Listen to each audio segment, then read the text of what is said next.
by Matty Stepanek, unity is strength. When there's teamwork and collaboration, wonderful things can be achieved. This conference by the Department of CSE stands as an example to this saying.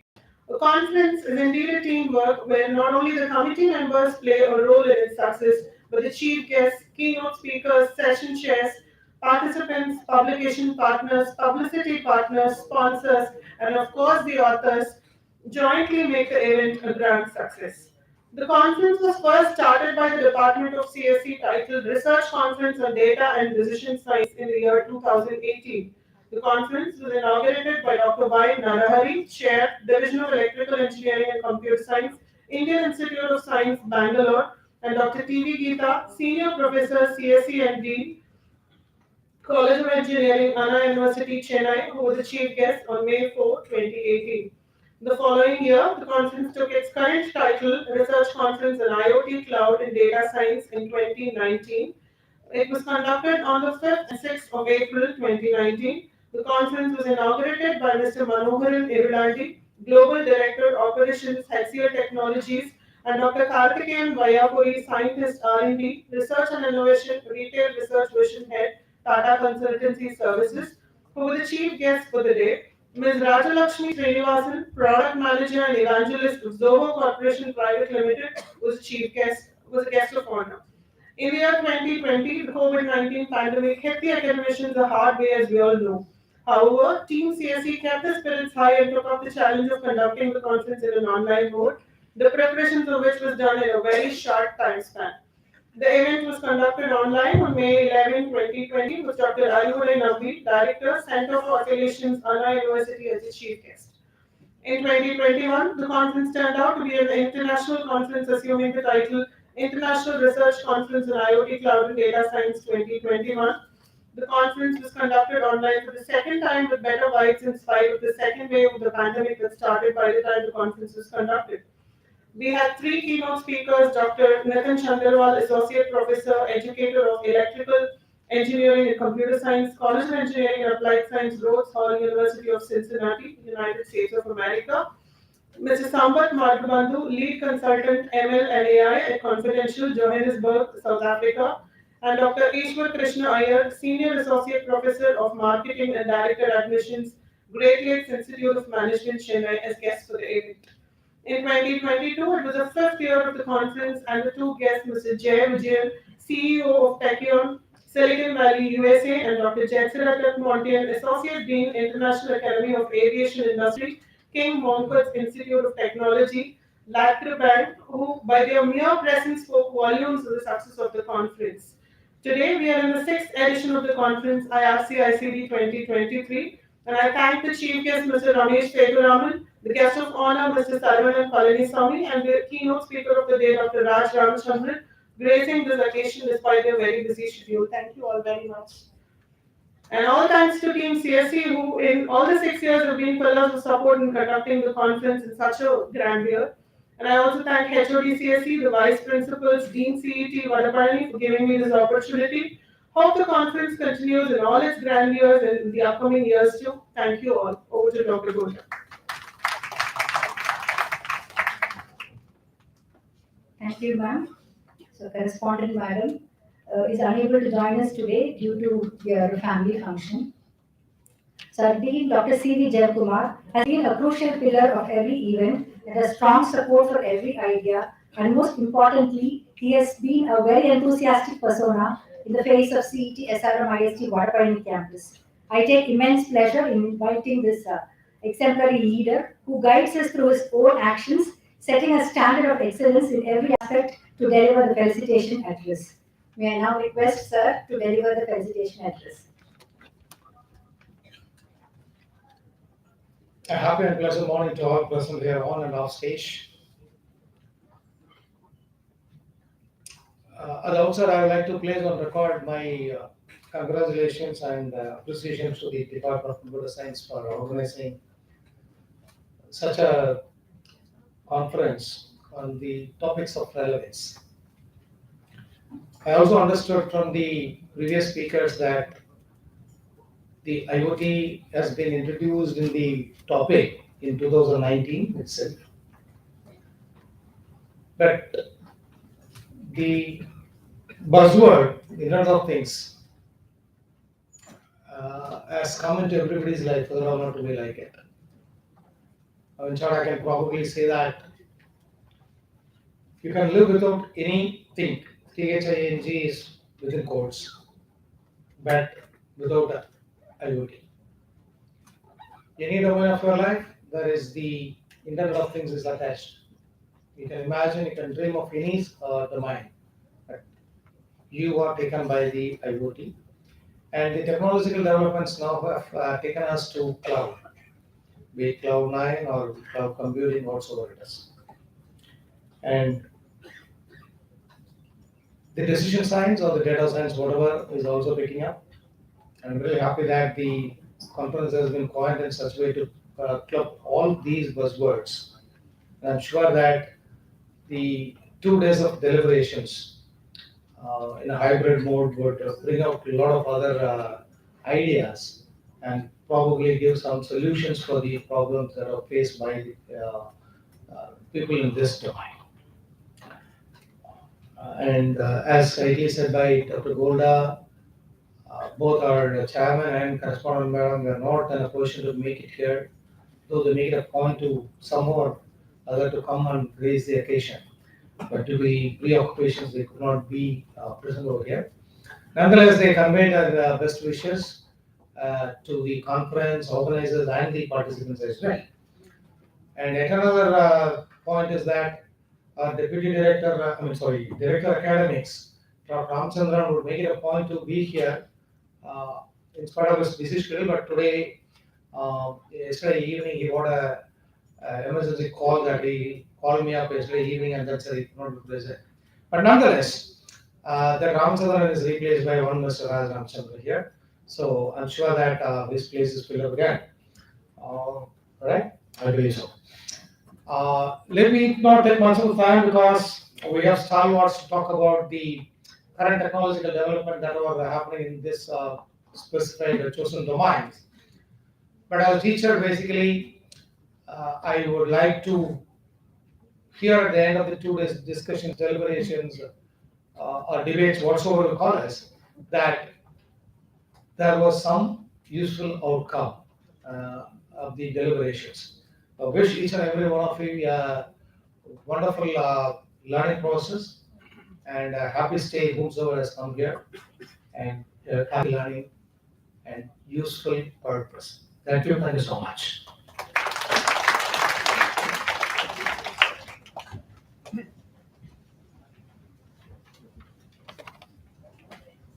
Thank you, sir, for those insightful words.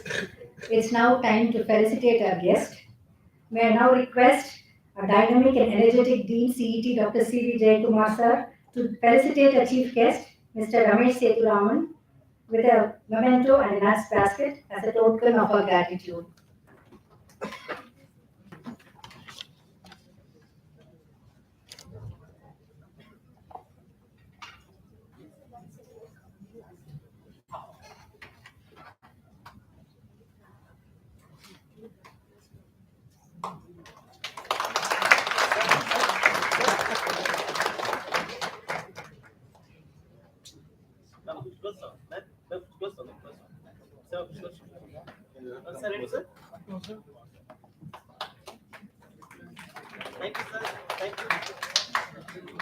Thank you, sir. May I now request our charismatic and radiant Vice Principal Academic and Placements, Dr. C. Gomati ma'am, felicitate our guest of honor, Mr. Sharavanan Palanisamy, with a memento and a nuts basket as a token of our gratitude.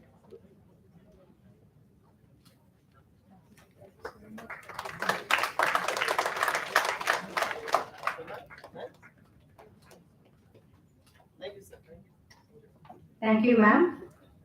May I now request the always positive and compassionate HOD CSE Dr. S. Prasanna Devi ma'am to felicitate a keynote speaker, Dr. Raj Ramachandran, with a memento and a nuts basket as a token of gratitude.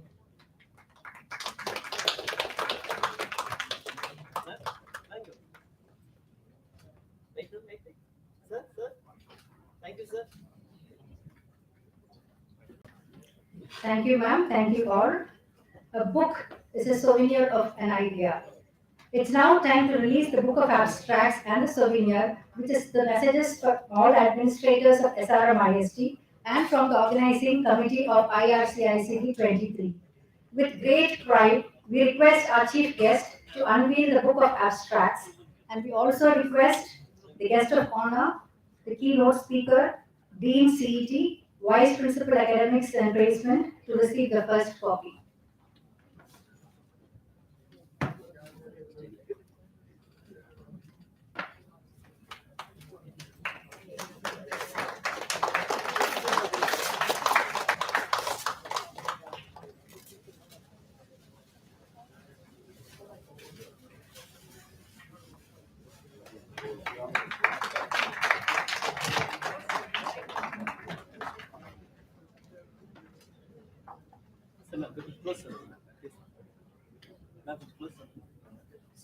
I'm ready.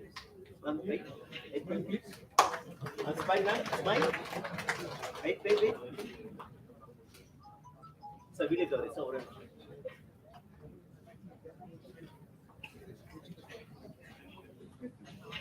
thank you, sir.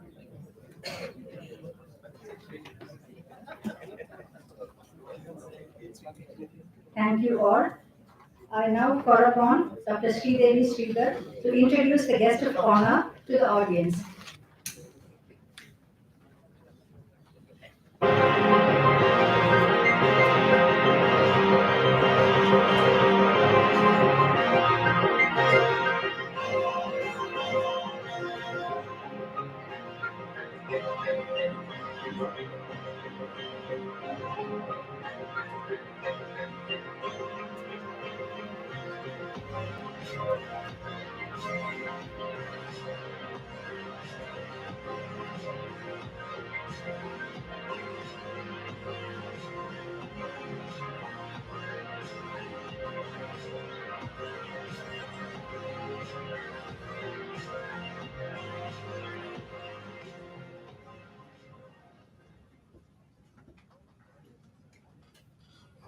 I take immense pleasure to introduce today's esteemed guest of honor.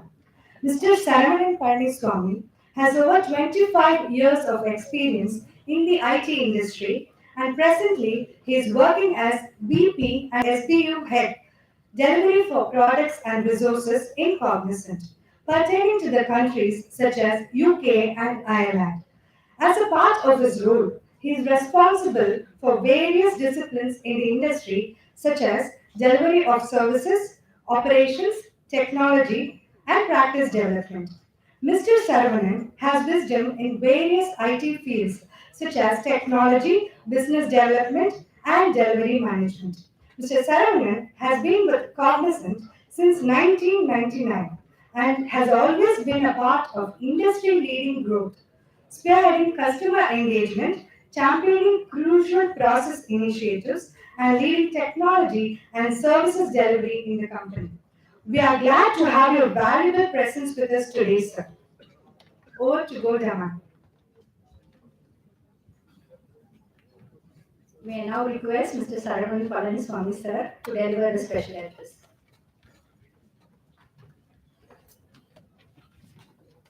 Thank you. Thank you very much for the long introduction as well. Anyway, so esteemed Dr. Rekmar sir, Timothy ma'am, Terry ma'am, all the senior academicians who we still learn from, and esteemed professors, and my industry colleague and chief guest, Mr. Ramesh, and all of you students. Right, it's actually a pleasure to be here as part of this international conference on IoT, cloud, and data.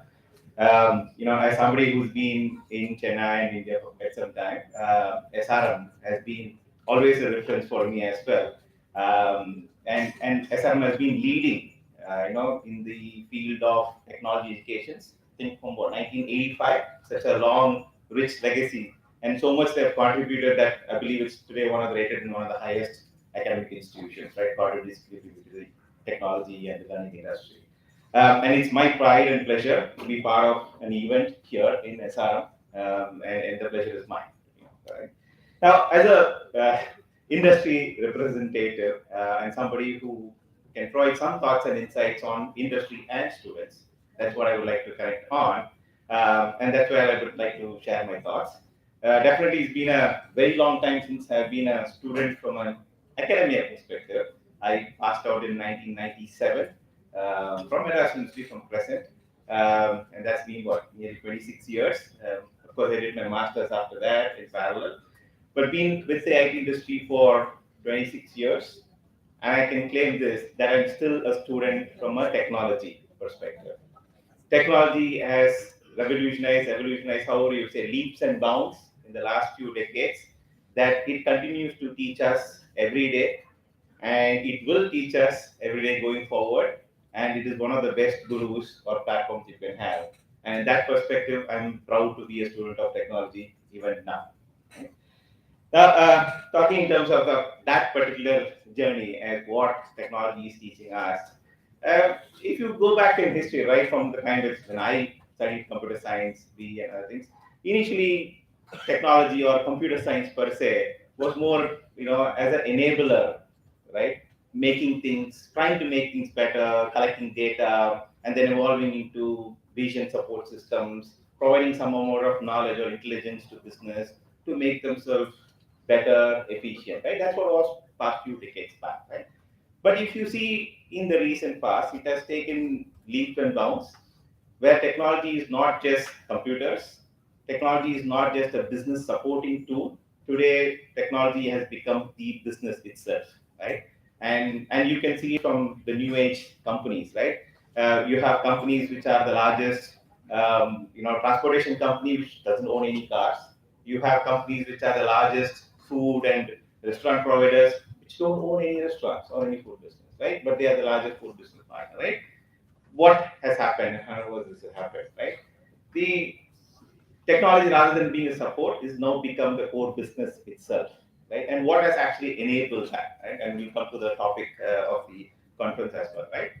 First, the fundamental drive has been always human or mankind's drive for innovation and making our lives better, right? If you see, that's the drive and that's the objective. Business, money, all that is secondary, it's a byproduct, but the fundamental need of humankind has been the drive to make our lives better, right? Our quality of life, making life more sustainable, making our life more better, and of course, making it more luxurious, more valuable, right? That drive is what is leading to innovations, right? And number two, what has then led to all this transformation change, making it better, right? Is what we call as convergence of technologies. Technology is no longer computers, right? And I know this is a computer science department, and I'm from computer science engineering too. Those days back, technology was computer science, and then you had other things like an operational technology, which is nothing like mechanical, electrical, thermodynamics, fluid, and so many things, right? Now, today, if you see technology, it is actually a convergence of IT and what we call as OT. And what is OT? It's nothing but your mechanical, civil, everything. No more are companies, example, like I said, an automotive company, like a Toyota example. They don't define themselves as an automotive company. They define themselves as a technology company. Why? In a car, and just as an example, right? Today, less than 10% of a car's components are software. In the next few years, we are talking about 30% of the input components in a car to be software or code, right? Cars are becoming smarter, manufacturing is becoming smarter, in turn making the driving experience, safety, sustainability, etc. better, right? That's the convergence of technology we're talking about. And the other simple example, we talk about robotics. Robotics has to come together by convergence of IT, mechanical, electrical, analytical, all those technologies together, right? That's the convergence of technologies, which is actually driving or has been driving for the last decade or so, which has in turn enabled all these significant transformations to us. Right? Now, how did this convergence happen? How did it get enabled? We have the drive. We then had this, convergence, which made it possible. But what is it actually making it possible, right? At a foundational level, and coming to the topic of first is the strong backbone infrastructure, right? Things like on your cloud. When everything is on the cloud, everything is made accessible. It is made on demand, scalable, and versatile, right? And that is a foundational layer which is enabling this convergence of technologies, right? And then not just having a foundation, right? What else? Enabling the foundation, enrich a foundation. You have your Internet of Things or industrial Internet of Things, where your end field devices Devices can be not just your mobiles, right? It can be even this ACs which you have, the projectors, the video cameras. All of them are becoming smarter and smarter. You know, sitting on the cloud, sitting on high computing power, which is now enabled, thanks to the smartness being built on top of that, these devices have become smarter, and thereby sitting on top of all, they're enabling a lot more things to happen. And what these devices are then doing, because of the touch point with all of us as humankind, are now generating tons or taking little terabytes and terabytes of data pertaining to us, our environment, our service needs, and all our fundamental needs, right? Now, when these devices have become smarter, they are scalable, and they're now giving you data, this is then now driving your convergence of technologies, right? What we talk about, that way, if you see, and this is just the start of it, right? We say devices are becoming smarter. Probably, if I just query, the smartest devices we have is our mobiles, right? If you look around, things are still can be a lot more, right? From the air conditioning, they're all HVAC smart systems, the entire presentation screen, all of this can be made much more faster and smarter, right? So, from a student perspective, what I call as IoT or cloud or data is to be a strong foundational layer for you. What you make out of it, it is enabling you to create the art of possible, what you can achieve to change mankind. But that is the significant challenge for you. And that is what I would like to put as a problem statement also for your symposium the rest of the day. Technology by itself is great, but what can you create out of the technology to make human lives better, safer, living in Earth more sustainable and environmental friendly? That is what going to define technology, the impact of technology, the convergence of technology, and the future for all of us. Right? And speaking as from a student perspective, right? The industry is booming. These technologies, specifically cloud, AI, data sciences, etc., are booming. But we are just scratching the surface of that. The potential is manifold, and I usually get this question many times saying, is it just the present? Is the future going to be different? Will automation take over? Will chat GPTs and other things take over and all that? Let me tell this from an industry perspective, right? We have only leveraged a part of that of possible, right? 26 years back when I started my career, people said the same thing. Career IT technology will get over in another 5 years, 10 years.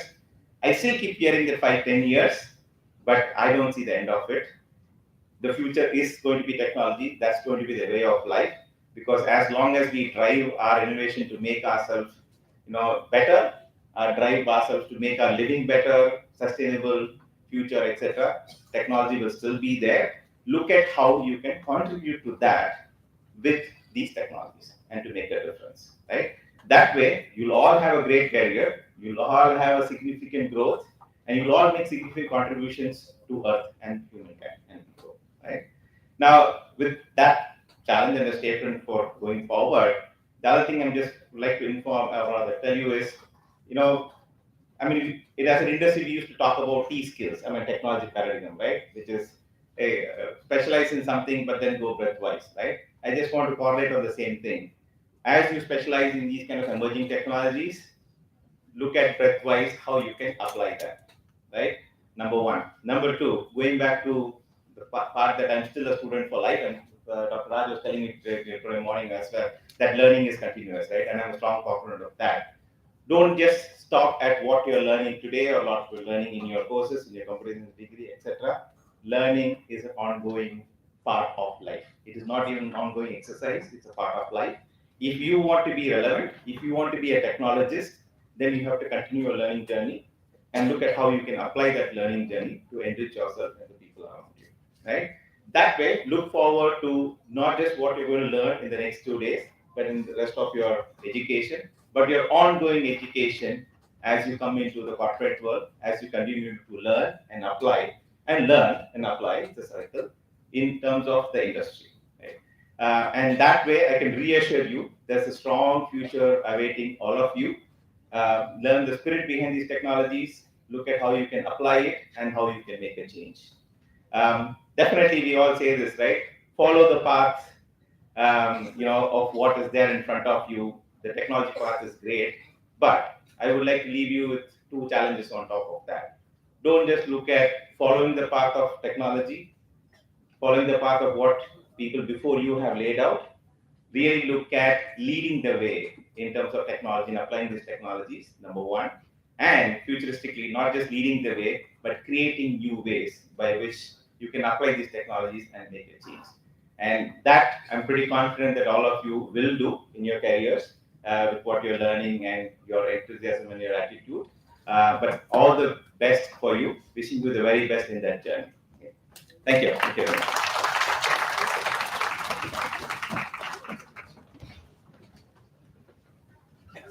Thank you, sir, for your those encouraging words. Your speech was genuinely enlightening and it is truly resonated with us. I now call upon Dr. Shiva Shantakumari to introduce the chief guest to the audience.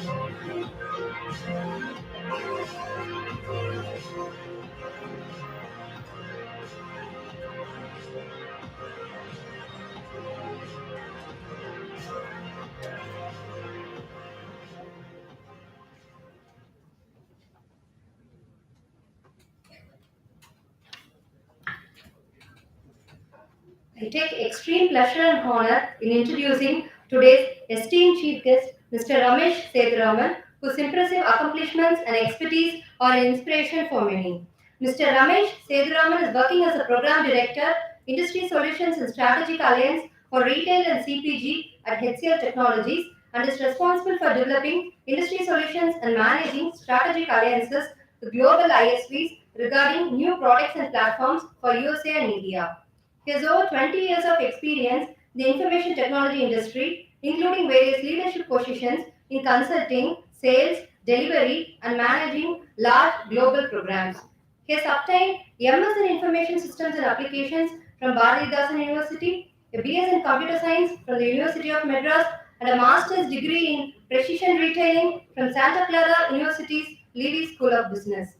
Before this role, he worked as a Senior Regional Sales Director for Consumer Services at HCL Technologies, where he focused on areas such as e-commerce, digital, engineering, IoT, cybersecurity, artificial intelligence, and robotic process automation. He also completed a specialized course on customer service excellence from Reed University, UK, and a program on systems management from the National Institute of Information Technology, where he was also involved in cultural event management. Mr. Ramesh also worked for Wipro Technologies as a principal consultant for business advisory services for retail and CPG in San Francisco Bay Area, where he led a team of functional consultants and business analysts to deliver transformation consulting engagements for large global retailers. He also worked as a strategic bid manager for Morrisons in Leeds, UK, where he was involved in strategic business development activities including business plan development, sales strategy development, and commercial sign-off. In addition to his corporate experience, he is an executive board member and advisor for the Robotics and Artificial Intelligence Foundation and a proud secretary for the Digital Security Association of India, an NGO that organizes advanced training workshops and awareness sessions on digital security for professionals, government departments, and educational institutions. He also has a lot of expertise and is specialized in fields such as retail technologies, cloud computing, big data, mobility, multi-channel commerce, global order management, fulfillment, and cross-channel inventory management areas. We are very much honored to have your esteemed presence with us today, sir. Over to Gola. May I now request our esteemed chief guest, Mr. Ramesh Sethuraman, to deliver the inaugural address and grace this occasion with his wise words.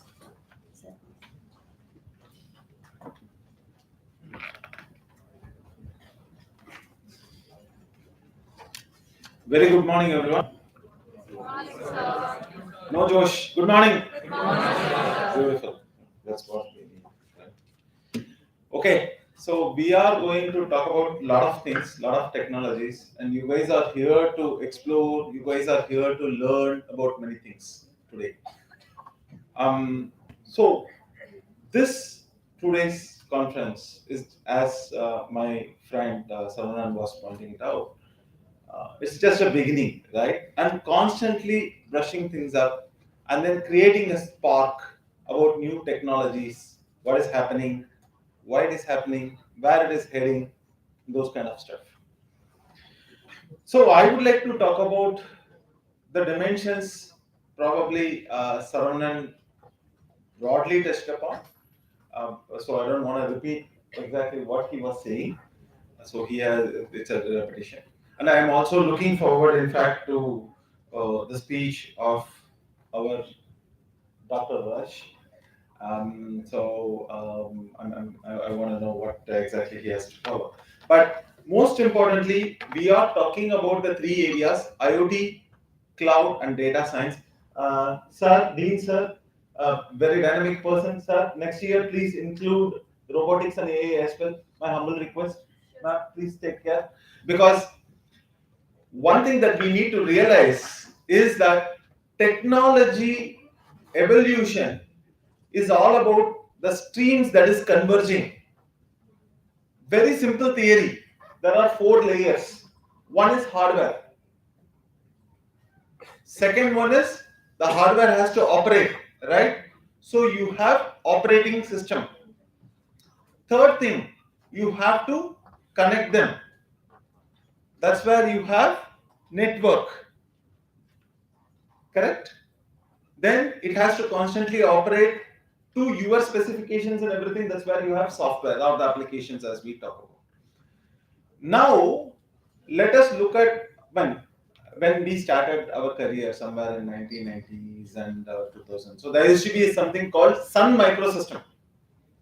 Now it doesn't exist except on your books where it was a history. Why it doesn't exist? Very simply because they forgot to invent themselves. They were absorbed by the other streams. Oracle actually acquired it. Right? So, when you learn something and get out of your college, you are already outdated. Unless you learn what is going to come up, what is evolving, right? So, if large companies can vanish, just imagine about individuals, what we do and what we learn. So, Sun Microsystems folks interestingly said something. The CEO said, network is computer. When we used to study, we used to think, what is he saying here? And remember, he is a practitioner and we were just doing our colleges. At that time, we used to say, does it even make sense? What is networking? Network is computer. What does it mean?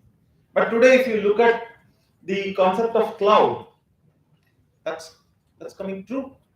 So we are talking about hyperscalers. We are talking about the AI and many other things.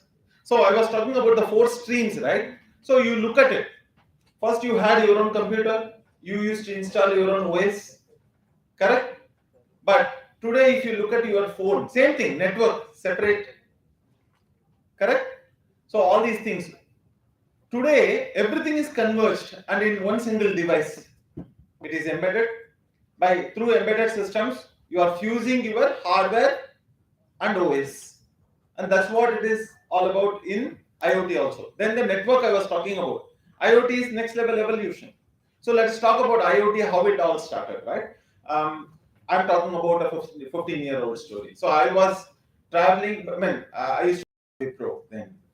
And our chairman gave a mandate saying that I want something called quantum innovation. Quantum innovation not in the context of quantum computing that we speak about.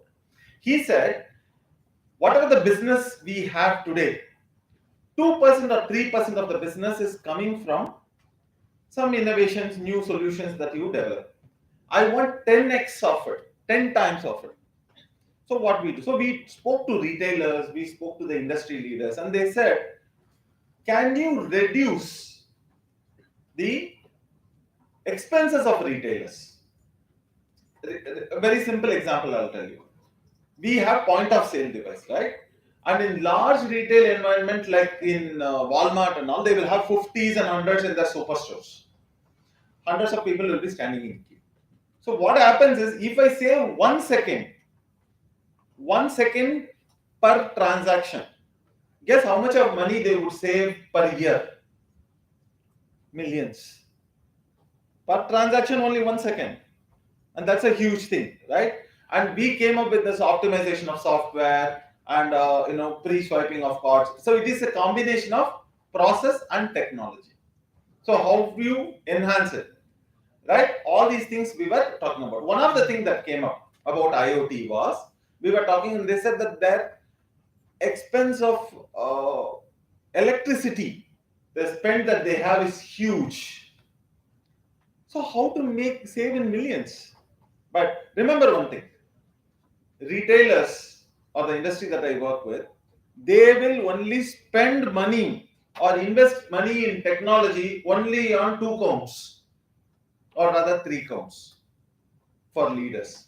So the 2 counts that I was talking about is it mandated by the government that I need to spend? Otherwise, why should I spend? So don't fix what isn't broken. That is the mindset, right? Maximum return. The second part is, okay, if I'm investing, what is the return on investment that I get? Means, if I replace a normal incandescent bulb and replace it with an LED bulb, so the incandescent bulb is maybe 20 rupees, now the LED bulb is 60 rupees. In 1 year, can it pay for itself by saving the electricity, right? That is the simple concept of return on investment. And any further thing during its lifetime, whatever the saving it's going to give, it's a saving form. So that is the mindset retailers will have. So they asked, there are huge challenges, we are spending on refrigeration and many other things. So first thing we realized, IoT, how it evolves, I was talking about, right? Simple. First, those devices, your refrigerator and everything is called dumb devices. It doesn't do anything except for what it is intended to do. Then we call it IP enablement. What is IP enablement? Connect it to a network and then collect the basic data, vitals. And then what you want to do, you want to put the intelligence on top of it. A server would monitor and it will say if it is open, it is not. And even then you can't directly make the refrigerator to act. If the door is open, it will send a SMS to a user, he will go and close the door. This is one example. Right? But today, when we talk about IoT, it has an embedded chip, it has got an embedded logic. Whether it is individually or collectively, it can think. A simple example is, you have a camera there. It is not getting a good picture of mine. It can talk to the light and increase the brightness or reduce the brightness. So this is the way the IoTs typically would act. And it is going to evolve and evolve. What we talk about connected cars and all these things in the real life scenario, right? So that is one. Second thing, when we talk about it, we are talking about, let us say, data. What is data? Data, when we used to start our career, it was all about the databases, storing of information, retrieving. What it is, simply write a query, retrieve the information, give it as a report. That's it. We used to talk database, Oracle, SQL, all these things. But today, data science has also evolved to a greater degree. It is, we talk about structured data as well as unstructured data. And we are also talking about machine learning, applying machine learning logic on top of it. So that it constantly evolves and reads and then creates inferences and then makes a meaningful insight and share it with you. Why? You don't have to analyze the data. It automatically does it so that you make your decision faster. So that is what it is. And it continues to evolve, which means that more data need arises.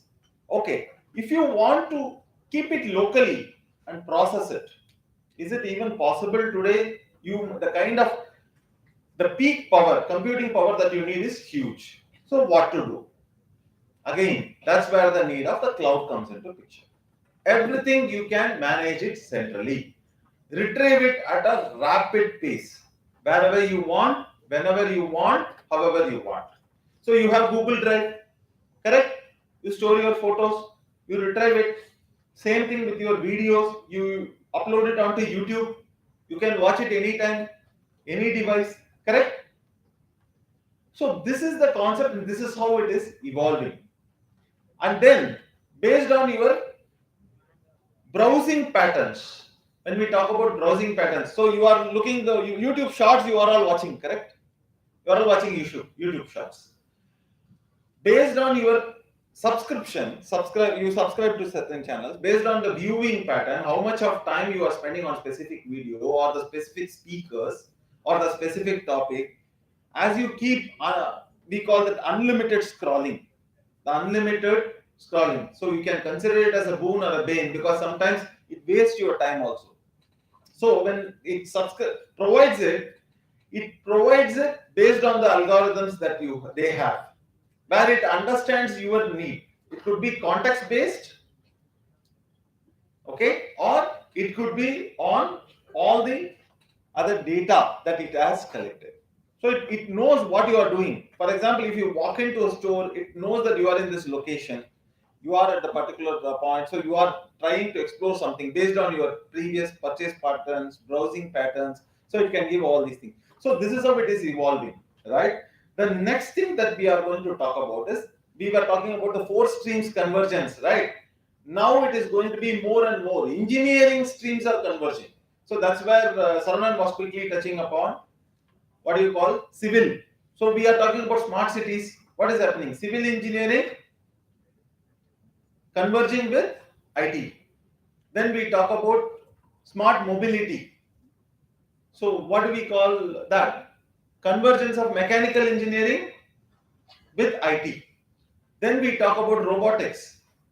So it is much more than that. It's not just mechanical. So it has got so many other things also coming into picture, and it's ultimately going to continue to evolve and evolve. And we are also talking about, we wouldn't have even heard about something called material science and material engineering. Chemical engineering, correct? So that evolved further. Material engineering. What is it? They come up with new materials. Then that new materials, you will make it intelligent. Why it is needed? For example, you have robots. You put a skin to it because you are trying to create robots which mimics human thing, right? So which means that it need to have the touch and feel aspects as well. So closer to the reality in terms of human conversation or human interaction and everything. So in that case, that also converges. And this is how it is evolving. And this is going to go even next level when we talk about quantum computing. Why?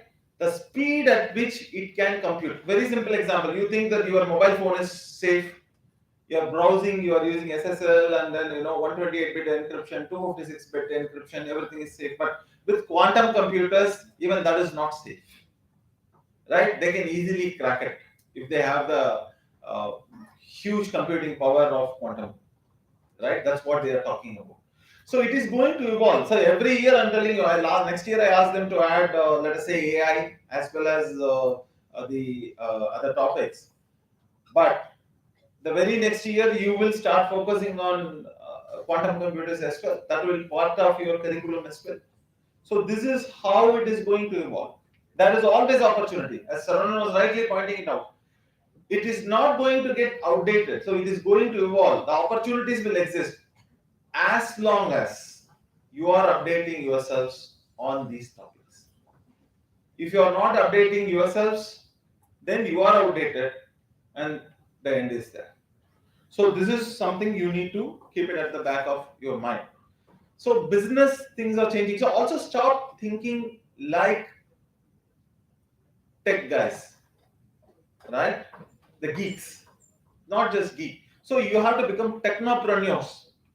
Means always have an eye for business aspects as well, which is very, very important. Please understand it. Because when you go out, don't just go out with the mindset of an employee. Even if you are an employee, the employers expect you to be dynamic. They expect you to think like somebody who can drive the business. That's how you grow in your career as well. So keep it at the back of your mind, and wishing you all success. I know this is like, trying to cross the ocean with a boat, in just 2 minutes. So all the topics that I was trying to cover, right? It's like that. So it is not possible. Of course, as I said, this is like showing the, from the shore, showing the ocean, like it is endless, right? So that's all I try to do. But you are all going to sail in that. Be prepared and try to learn constantly, right? And you have to keep reading. If you think that you can watch one movie on Netflix, instead of that, try to spend that time in learning something better. Even today, you have the Purdue or Wharton or Harvard, you name all the top universities, all those latest technology related things are all available in the same YouTube. You can watch it, you can learn it, and once you learn, share, and then try to express it also in the form of a paper. What you think, why you think so, all these things. You have great faculties, great institute which is encouraging all these things. Try to do these things, and with this I'd like to conclude. Thank you so much, really appreciate it. All the best.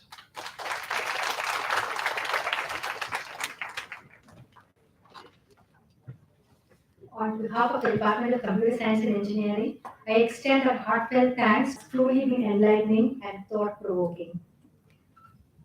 Gratitude is a powerful catalyst for happiness. It's a spark that lights the fire of joy in your soul.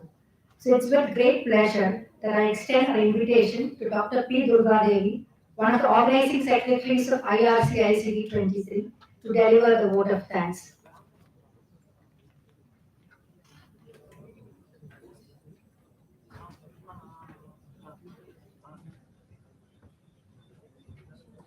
Thank you, Golda ma'am. Good morning to all. It is not joy that makes us grateful, but gratitude that makes us joyful. I am honored to have this opportunity to express my deepest appreciation and gratitude on behalf of the entire IRC ICD 23 team. I, on behalf of the organizing committee, would like to thank our beloved Dr. Ravi Pachamuthu, Pro-Chancellor, Admin, and our charismatic leader, Mr. Harini Ravi, Correspondent, SRM Valiamai Engineering College and SRM Arts and Science College in absentia, for extending their unconditional support throughout the event. I would like to express our sincere gratitude to our esteemed chief guest, Mr. Ramesh Sethuraman sir, Global Program Director, India and USA, HCL Technologies, our guest of honor, Mr. Saravanan Palaniswamy, Vice President and SPO Head, Delivery and Resources, Cognizant Technology Solutions, and our keynote speaker, Dr. Raj Ramachandran, Lecturer in CS, UWE, Bristol, for gracing us with their presence and sharing their invaluable insights and experience with us. My sincere thanks to our respected and dynamic Dean, Dr. C.V. Jaikumar, for his unwavering support and guidance throughout the planning and execution of this event.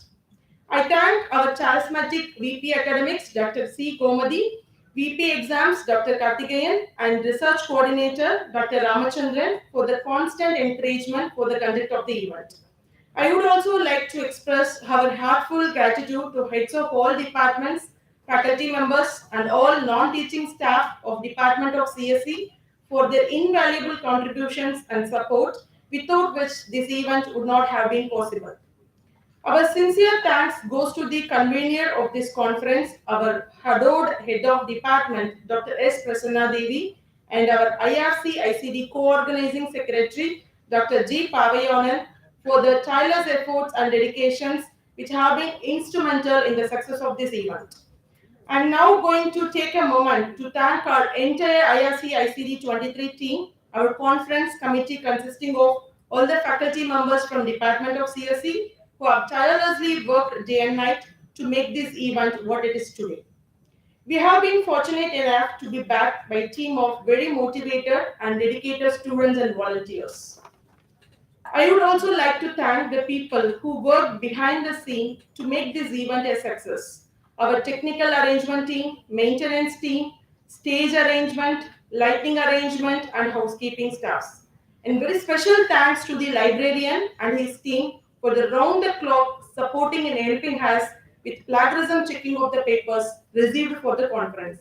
Thank you all for your efforts. I would like to express our gratitude to our sponsor, Quickland, and the media people for the generous support to our event.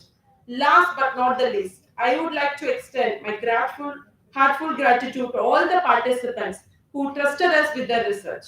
Thank you all for making this IRC 23 grand success. Thank you once again. Thank you, ma'am. Thank you all. So now we will be having a short break for 15 minutes. So after the break, we will be having an interesting session on social, legal, and ethical aspects of IoT by a keynote speaker, Dr. Raj Ramachandran.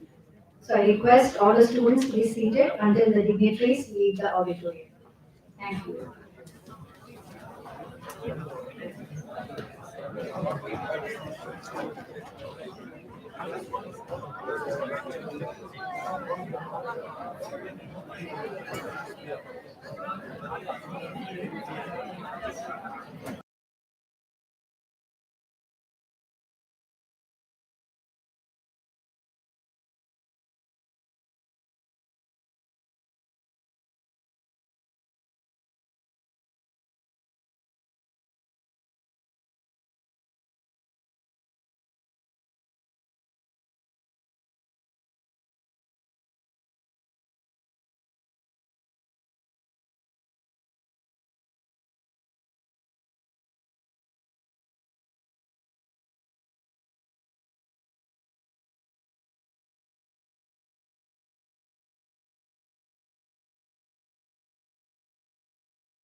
S. Maheshwari to introduce the keynote speaker to the audience.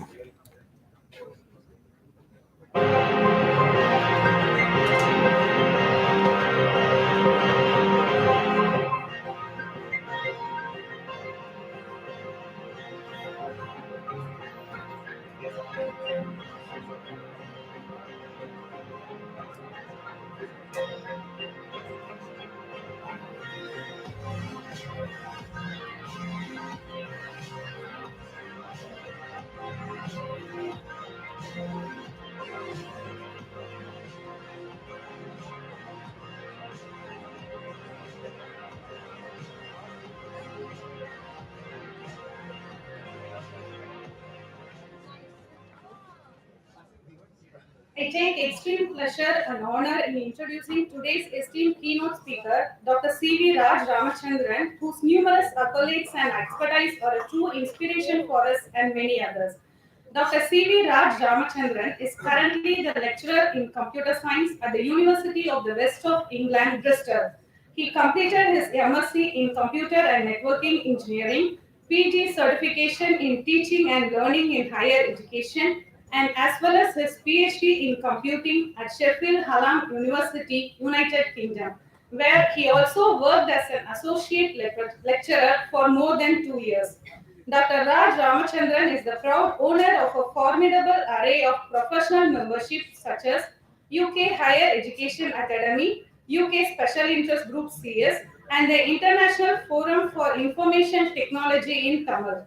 He also has a diverse range of achievements, starting from the Hallam Award for Associate Lecturer and training the Students' Union, the Best Paper Award at the International Conference on Advanced Business and Social Science, Bali, Indonesia, and a Certificate of Honor, which was awarded by the Vice Chancellor of Tamil University, Tanjavur, in recognition of the contribution made in the field of Tamil computing.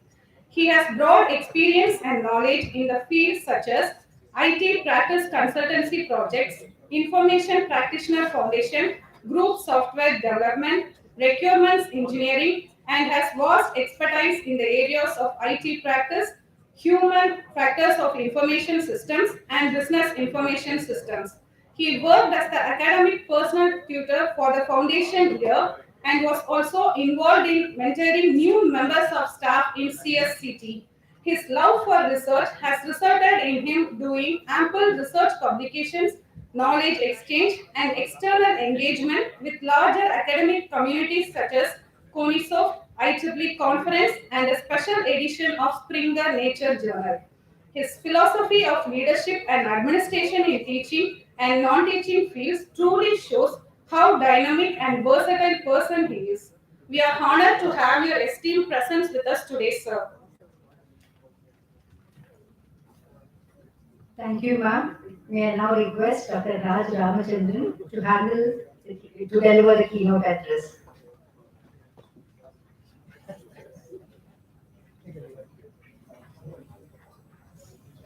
I think we will have a this thing.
Okay, அனைவருக்கும் வணக்கம், and thank you very much for inviting me for the keynote address. I'm honored to be here. We will be exploring on social legal ethical aspects of IoT, and I'm just wondering who is really interested in IoT? please put your hand up. Please. Really? Okay. You get the mic? He's recording, so I'll just hold the mic for him. Yeah, okay. Right. Okay, so what I'm trying to do here is it's not so much about me delivering. I'm trying to make it more interactive. So I'm not going to ask you questions, just have it for yourself alone. So yeah, take a seat, that's fine. Yeah. Take a seat, that's fine. Okay, how do we get to the slides?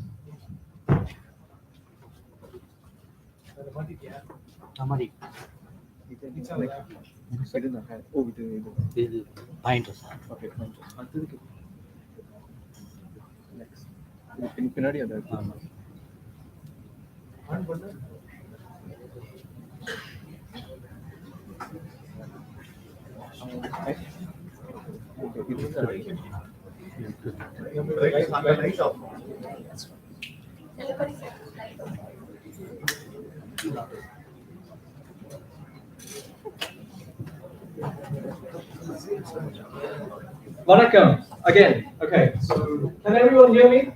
Right? Okay. So, so as you can see on the screen, it's going to be a bilingual presentation. So that means you will often see me switching from English to Tamil, Tamil to English. So I also encourage you to sort of ask questions or have a discussion in either of the language. So I'm going to go straight into a presentation over the topic because I think I realize there's limited time. So the presentation would be in two languages, as you can see. I do apologize. I think I probably have not translated a couple of slides, and if you've got any questions, you want to talk to me in Tamil, I'll catch up after the session.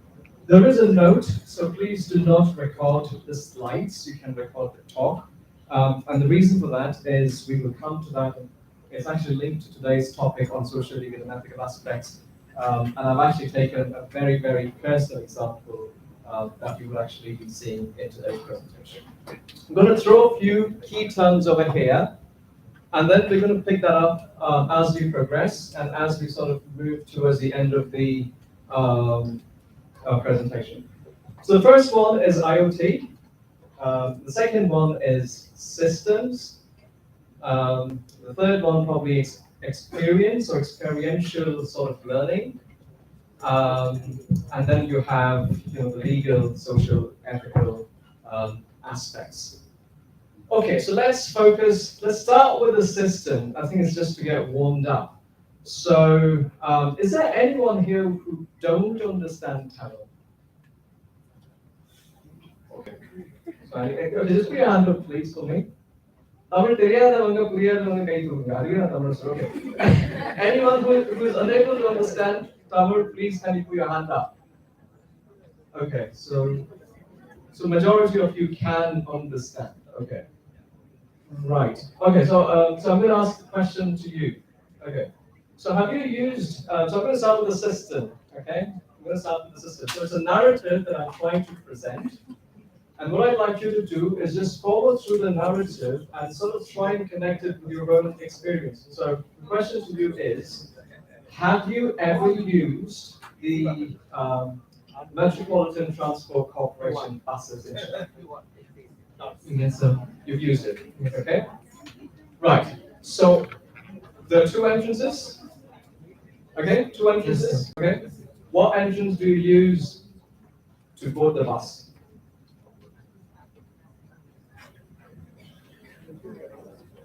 It's not a tricky question. The two entrances in the bus, okay? What entrance do you use to board the bus? Normally. So I'm not expecting a right or wrong answer. Please, just park your rights and wrongs at bay. But I'm just asking a very, very simple question in terms of how the obvious. Sorry, obvious. The front one. Okay, good. I'm going to. I mean, just do the back. Pass on the mic. Covered? Okay. In the Pokemon you get finger. முன்னாடியே பின் பக்கம் முன்னாடி தானே ஏறுவீங்க தமிழ் படிக்க தெரியுமா okay okay அடுத்து just a really quick one front Front. Okay. The front. Huh? Front. Front. Okay. Same. Okay. பரவாயில்ல நிறைய பேர் வந்து முன்னாடில இருந்து ஏறுவீங்க. கரெக்ட் தான். கை தூக்குங்க. பின்னாடில இருந்து ஏறவங்க யாரும் இருக்காங்களா? Okay, good, good, good. Can you just pass on the mic there? Okay. Right. Okay, so why do you use the back entrance of the bus? Easy to get tickets. Sorry? Easy to get tickets with conductor. Very good. Well done. Well done. Okay. So, so the reason, the thing that I'm trying to arrive at is you have a system over here. You have a system. You have a process. Okay? And what we are focusing here and what we are interested here is in the application or implementation of that system and process. Not saying people who board the bus from the front are wrong. Not saying the people who board the front from the back or the rear are correct. But there is a system. There is a system, and it is around you. Something that you are experiencing in your daily life. Okay?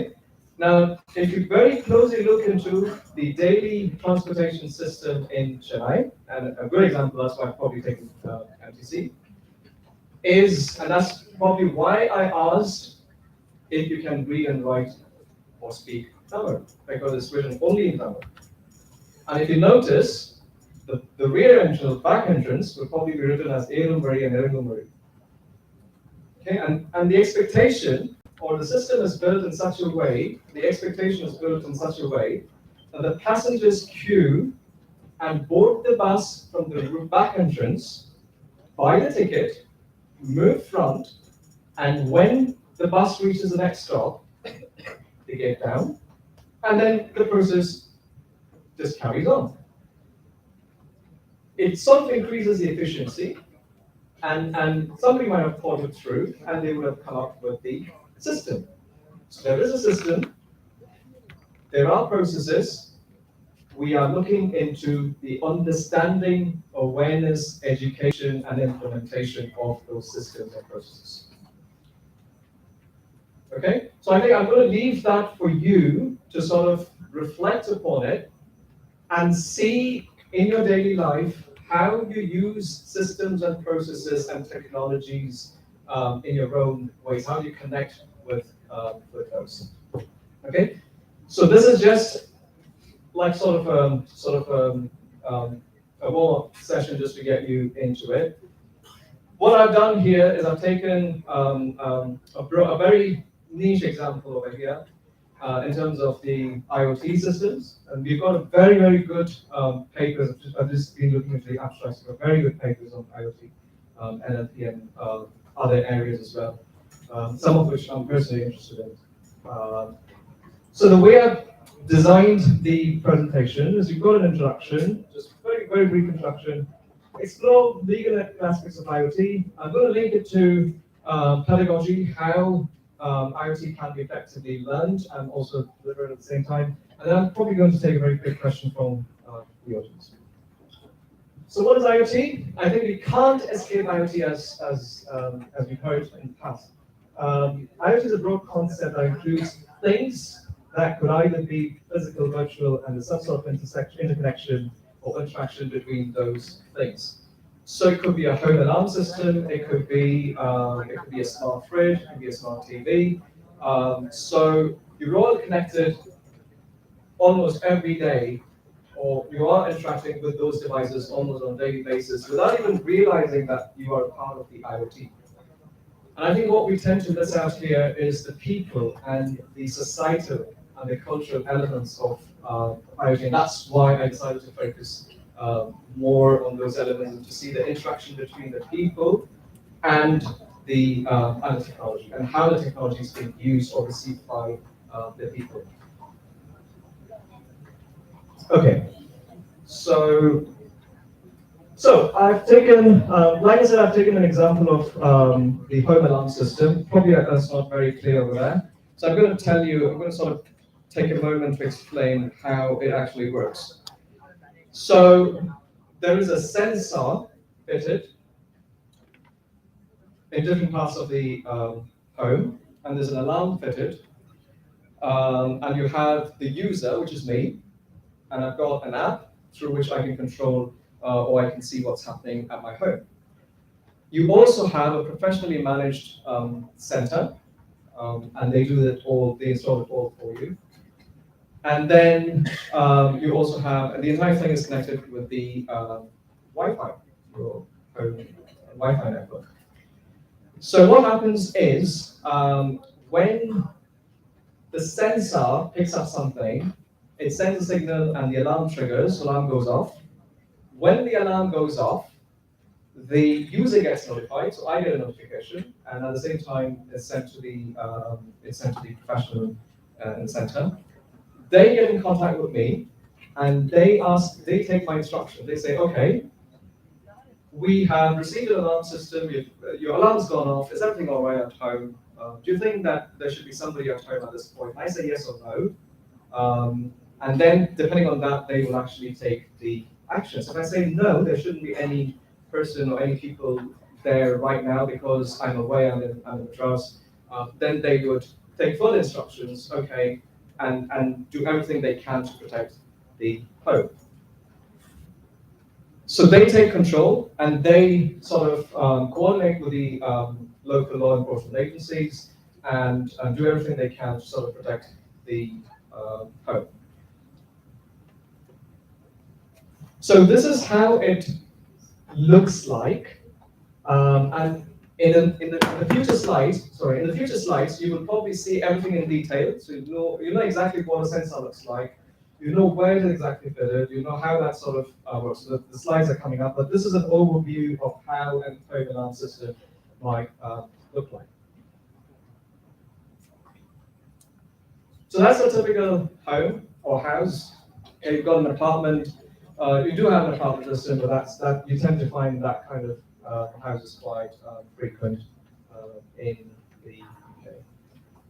So this is the camera, and it doesn't run on electricity, interestingly. So it's sustainable in that sense. That runs on battery, and it is mounted just above the bathroom. Okay, just the entrance, just above the bathroom.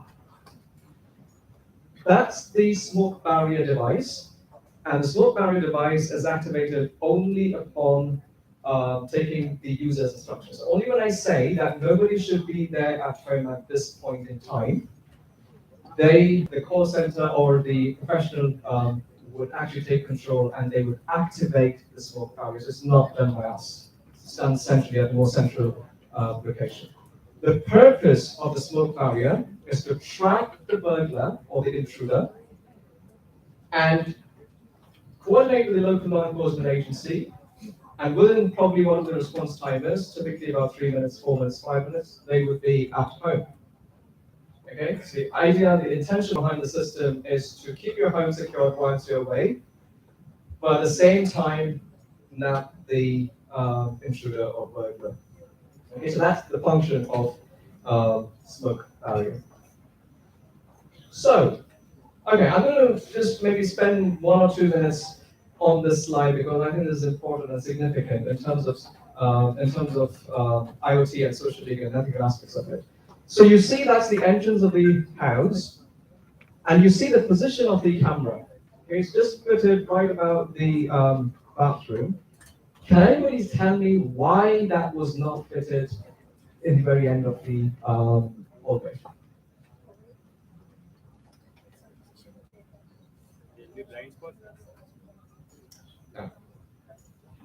அங்கேயும் வச்சிருக்கலாம், எங்க வேணா வைக்கலாம், camera எங்க வேணா இருக்கலாம், அது உங்களுடைய விருப்பம்.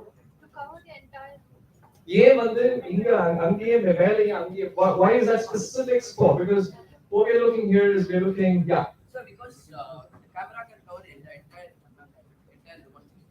It doesn't cover entire 180 degree. It only shows, I'll show you the camera picture as well. It doesn't cover the entire hallway. Just covers the entrance. But that's a good point, though. Anyone? Sorry? To see who's entering. Correct. It does the same thing. But why is it specifically mounted over there? Firstly, to be accessible. Sorry, accessible. Okay. Focus of the intruder may not be clear, quite clear. Okay, focus on the intruder may not be clear, yeah. Okay. I think ரொம்ப technical பேசுறீங்க. I think it's very it's a very simple answer. I think really deeply, think really deeply. I've given you the answer. I've given you the answer. Now உங்களுக்கு ஏற்கனவே ஒரு answer கொடுத்திருக்கேன். If you really listen, tune in and listen to it, you will be able to make this out. Why specifically about it, just about the bathroom and not in the very end. I've given you the answer.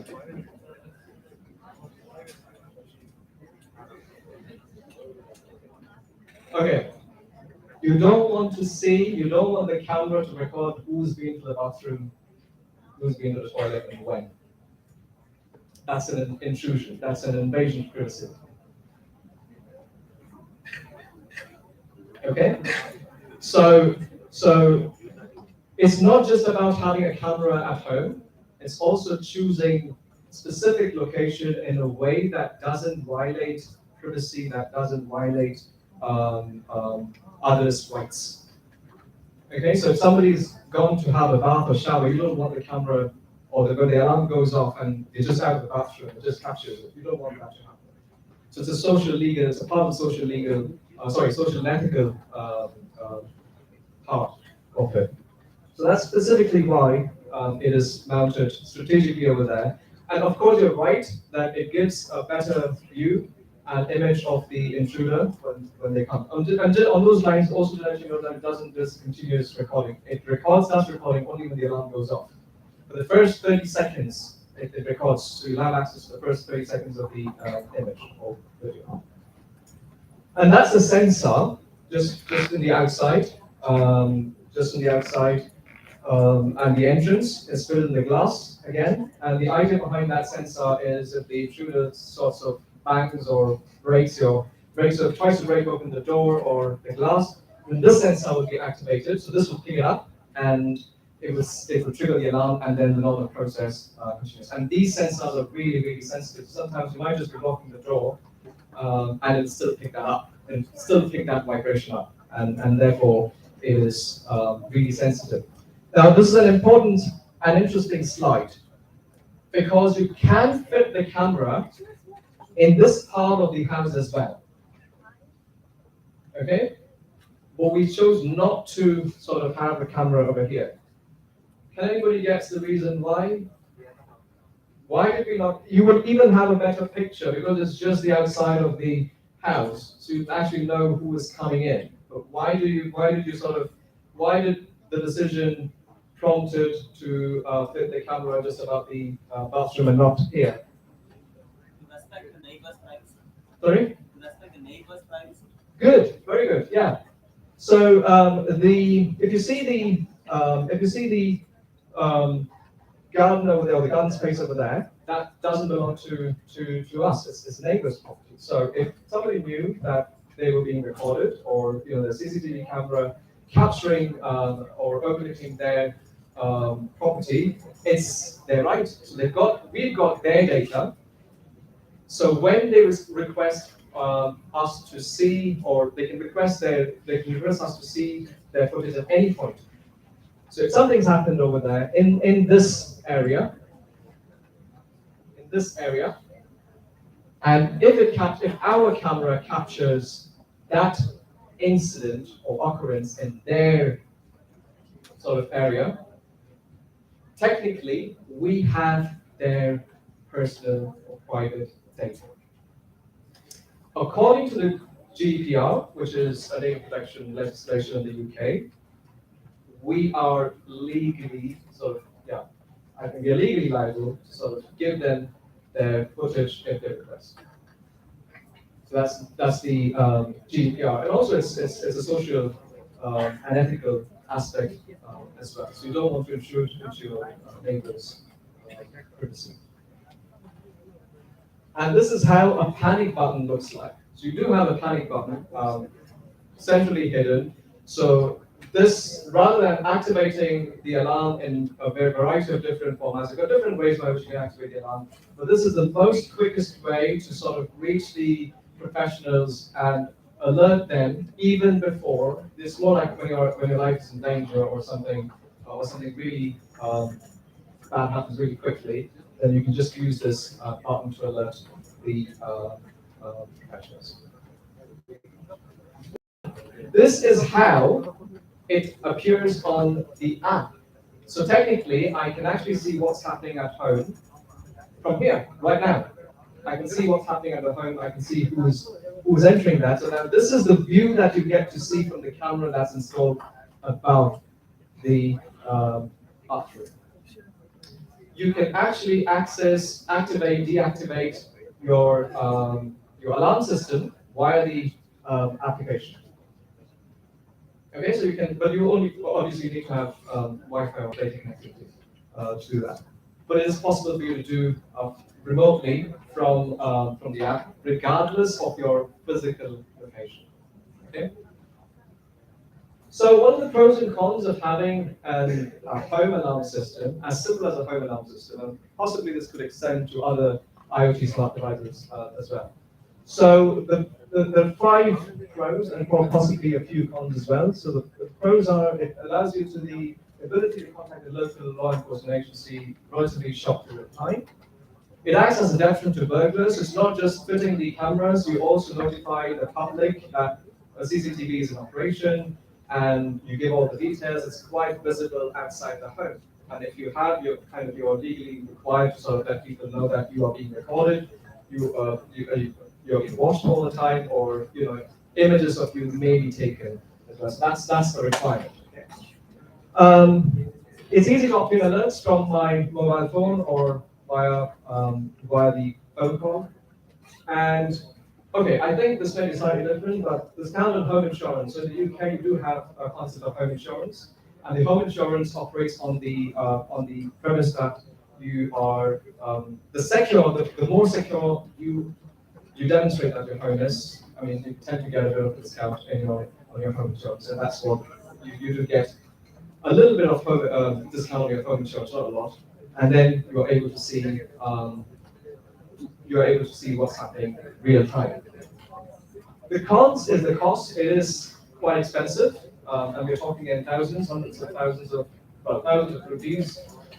So it could be anywhere between probably 5,000 to about 60,000 rupees per year. Forgetfulness, so you have to manually and physically activate the alarm system.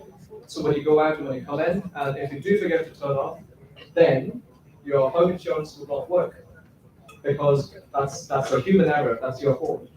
And false alarm is an interesting one because the cameras and the sensors are really sensitive. Sometimes nothing might have happened and it would still trigger your alarm, and you wonder why.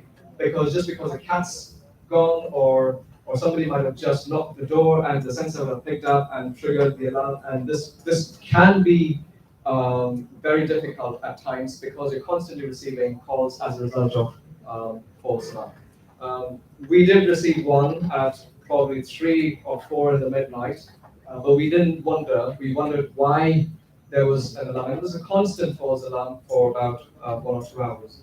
And then we found out that it was due to the sensors or malfunction of the sensors. So this is what, I think you can't read that, but this is how I'd like to see IoT.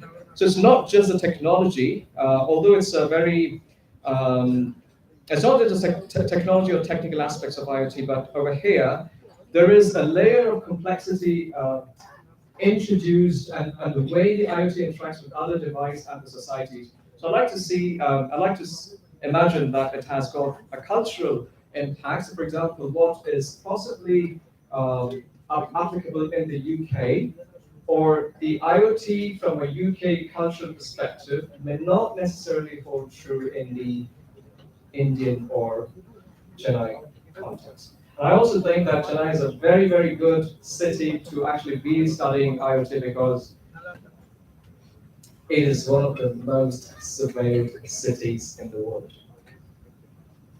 I think the social, legal, and ethical aspects are really important from an IoT perspective, particularly in Chennai, because it's one of the most surveyed cities in the world. I think it ranks in top 3 in India and probably top 20 or 50 globally. So that makes it even more interesting that you are a part of IoT, you are being watched, you are constantly being monitored, and no wonder probably it's also one of the safest cities. So you have something that you can actually experience yourself. You are able to relate to the technology versus its benefits right in front of you. You then have a legal aspect of it. So the legal situation may be very different in the culture within which it's operating. You have the awareness.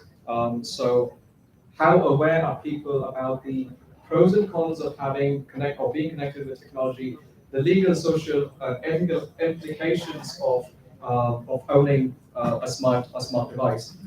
I think use and language was my perspective. So how do you use a technology? You have a technology, you know about a technology, and how do you actually use that technology? Where do you actually use that technology? The appropriateness of using the technology. And I'm going to touch upon language because we had a very interesting, and that's why I'm going to come back to the example of MTC. Okay, so because everything is written in Tamil, we have examples at both ends. People who could read Tamil did also board the bus in the front through the front door. People who couldn't read Tamil, for example, also boarded the bus from the front. So this is the social behavior. So the social behavior in the sense that willingness to conform to standards and norms or unwillingness to conform to standards and norms. So you have a technology, you have a system, you have a process, and then you have a set of users who want to be slightly different in terms of its implementation. And that's where things may not work. Because the system is not designed to be used in a way that the user starts using it. So I think that's where the usage and the use and language becomes really important, really important. And then you have the society and the cultural values that comes out of the society. I'm not even sure. I'm just going to probably just leave it as a point in terms of, do we even need a security camera in a society like ours? Yeah. Because the neighbors always keep a watch on you. So they, even before you reach home, the people will say, so you always have this going on. So what is the relevance of technology? Is technology really important? Is technology really necessary in a slightly different cultural values? And if you think that it is required, then what are the societal adjustments or implications that we have to possibly go through? And then obviously the security one is really important. And I think, like I said, all of this system is sort of connected to your Wi-Fi, and when your Wi-Fi gets hacked, your camera everybody gets access to your footage, everybody gets access to your images, and it can be used in a variety of different ways, which is where again the ethical and social aspect of using technology becomes really important. Now, I'll probably just a couple of slides. I'm going to be finished with that. But I'm going to want to share a very interesting example that I read, that my colleague passed, and I read in a different context. So, but also in the context of IoT. So, and security, and the way we use cameras as well. So this user decided to install their camera in bedroom. I don't know why. And then the camera was turned on and was recording. I think everything was recorded. And then finally, the Wi-Fi was hacked, and everything that happened in the bedroom was actually leaked or sort of disseminated or shared on social media as well. So this is an example of how one must use or how one must not use IoT or alarm system or cameras or whatever that may be in their space. So and like I said, it's up to you. You decide where to have the camera, you decide what to do, but then do you understand the law? Do you understand the implication of it? Do you understand the ethical side of it? If you understand the ethical side of it, then where's the application of it? So I think experience, knowledge, awareness, understanding sort of goes hand in hand. So it's not that, okay, I know IoT, I've done IoT, but then we go out in the society and we do something slightly different to what we think is wrong. So I think that's why we need to sort of explore a bit. Now, linking this to the pedagogy side of things, the reason why I took this as an example is because it is very personal. It's very, very personal. So, and I have been in that, I'm a part of that IoT. I'm in that every day, day in and day out. So I know exactly how it works. So when I actually read a paper on IoT, when I actually read something really technical about IoT or how the devices work, etc., I'm able to exactly relate as a result of my experience, day-to-day experience. And that's how a knowledge or knowledge base is sort of created, which is why I took the example of MTC, Metropolitan Transport Corporation, okay? Because you are in that zone. We've all used that at some point in our lives, and we are experiencing now. We experienced that at some point in our life, and therefore you're able to relate to that experience. Okay, and that relation or that experience is really important because that's where the knowledge comes from. So the ability to relate your experience and the theories, and synthesizing that, and being able to critically reflect on it, and sort of implement it in your in the society. That's really important, and I think that's in my personal experience. I think experience with learning has been really useful. So I'd always recommend to sort of go through, relate your personal experiences with what you are actually learning. I'm going to focus just on one point. I think I might have massively exceeded the time. Sorry about that. But I'm just going to focus on the last point over here, where creating social knowledge and the personal knowledge of the learners. It's always effective to sort of take examples by which learners can relate to. I'm not sure how many of you could relate to the home alarm system in the UK, but I'm sure you would all have related to the MTC example over here. Because that's something that's right in front of you, and that's something that you have experience in taking. Okay, so learning is a process, it's not an outcome. So you learn even after you've graduated.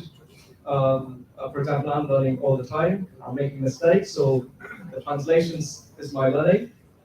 So you make mistakes, and learning is a process, so you always continuously learn, as also highlighted by the head of the department today, and also reiterated by other distinguished guests today. Okay, so I think we've come to the end, and I'm happy to take a few questions, and you can always interact with me, and that's my email ID, so post this if you do want to have any questions or any feedback or comments. I'm more than happy to take it. I'm just going to open it for questions.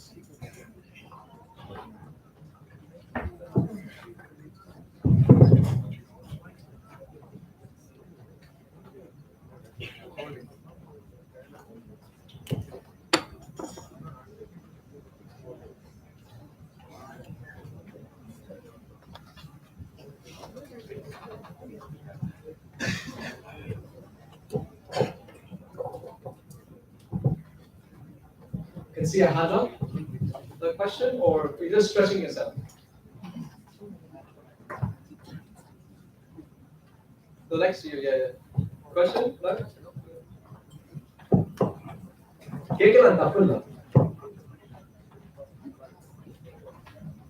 No? Okay, so thank you very much. And I'll hope to see some of the papers. Right? Yeah. Thanks for a wonderful session, Dr. Rao. A very important question. இவர் சொன்னதோட என்ன importance உங்களுக்கு புரிஞ்சுதான்னு தெரியல. எவ்வளவு சீரியஸான விஷயங்கிறதுக்கு இன்னைக்கு privacy aspect, as far as privacy is concerned, you are all not taking care of your privacy well. A classic example is just open your mobile phone, go to the Google setting, and there is a section called privacy. Please read and see what kind of access you have given for your applications, for camera, mic, your data. Meaning, so all the advertisements you see, right? You just search something. Today you just go and give any random keyword. Let's say masala dosa, for example, right? Just search it in Google and leave it. Again, search it after 2 hours, masala dosa, and leave it.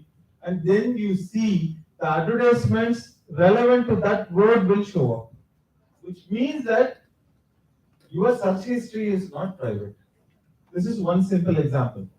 Why they search it? I mean, why they have used it? Because they know what you are searching for.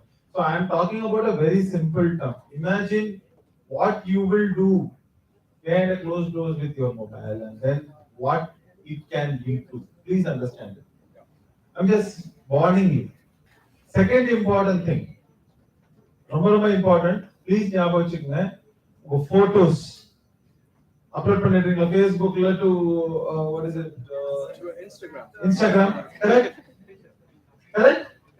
But that Instagram photo can be misused. How many of you know? How many victims are there specific to this? Do you even know? So remember that. So please take care of it. When you are in IT field, when you are developing an application, the security, privacy. So security is one thing. வெளிய ஆள் வந்து access பண்ணக்கூடாது. Outsiders should not access. That is one. The second part is the privacy aspect. If any information gets breached, if the security is breached, multiple ways, like you sharing a password or somebody hacking into it, you become responsible for it. That can lead to loss of job, your own job, and your own loss of reputation in the industry. Please understand, this is no joke. Many youngsters have lost their career because of that. What he said, you may think it from a general context. If you tomorrow 4 or 5 years you work and then you travel abroad, if you are not taking care of this privacy and understand it, at least somebody will come and say, I'm suing you. Because our context of privacy is different from the context of the Western world. Don't learn it the hard way. So the objective of him speaking it from that perspective, because he is coming from that part of the world. Please take it seriously. அது பத்தி security பத்தி படிங்க, privacy பத்தி படிங்கன்னு சொல்றதுக்கு ரீசனே அதுதான். Please read it. ஏன்னா நிறைய பேருக்கு நடந்திருக்கு, நான் பர்சனலா பார்த்துக்கிறதுனால I'm telling you. ஏன்னா நமக்கு அது நம்ம ஒரு கன்சர்னாவே எடுத்துக்கிறது இல்ல until it happens. நம்ம நடந்ததுக்கு அப்புறம் கூட ஐயோ பாவம்னு ஒருத்தர் பார்த்து சொல்லுவேன் தவிர அதனால என்ன லெசன் கத்துக்கணும்னு தெரியாது. ப்ளீஸ் முதல்ல உங்களோட போன்ல இருந்து உங்களோட பிரைவசி செட்டிங்ல இருந்து எல்லாத்தையும் பாருங்க. அப்போ ஜிபிஎஸ் லொகேஷன் ஆன் பண்ணி வைக்கிறது, ப்ளூடூத் ஆன் பண்ணி வைக்கிறதுல இருந்து ஆரம்பிச்சு உங்களோட rights ஃபேஸ்புக்லயோ இன்ஸ்டாகிராம்லயோ or any other social media platform, what kind of information access you have given for what applications. Please verify. போய் பாருங்க. It's no joke. That's it. Thank you, Dr. Raj. On those lines, I think I have to share one of the things. As a computer science lecturer, நிறைய பேர் கேட்பாங்க, நீங்க Instagram இருக்கீங்களா, இதுல இருக்கீங்களா அப்படின்ட்டு. I'm not on any of the social media. And they are actually really surprised. Hey, computer science is what computer science because I know what happens. So I think it's really important to location, as he rightly mentioned, locations and access of GPS. It's not about, it's a feature, but I think you need to know where to use and where not to use and how to use. I think that's really important. And the contextualization of application is really important. I can also share a very simple example. In terms of the data and privacy, the sort of information that you tend to give out on streets in Chennai. I went to, I didn't want to take an example. So in the Porumal, painting weather, a lot of painting weather. போடுமா எல்லாரும் வாங்கிட்டீங்க எல்லாம் வாங்கிட்டீங்க சரியா என்ன கேட்பாங்க bill போடும்போது என்ன கேட்பாங்க எதுக்கு எதுக்கு phone number is a personal data.